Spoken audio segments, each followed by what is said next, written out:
morning everyone.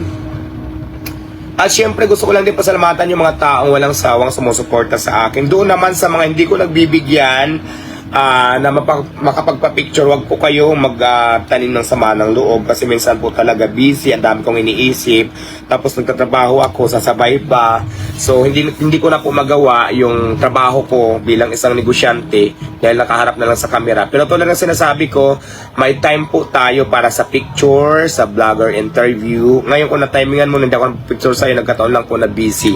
Nakikita ko kasi dito sa Facebook, ang dami-dami kong na-snub, yung hindi mapagbigyan. So, ang daming asama ng dating. Pero nasa inyo naman yung kung ganyan ang interpretasyon nyo, pero hindi po ganun, ha? Pasensya na sa hindi nabigyan na pagpo-picture, sobrang busy lang din. Tao lang din ako at napapagod, di ba? Yung robot nga, minsan nagkakaroon ng aberya, tao pa kaya. So, yun lang naman.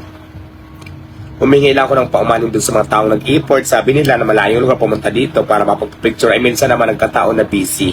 So, pasensya na.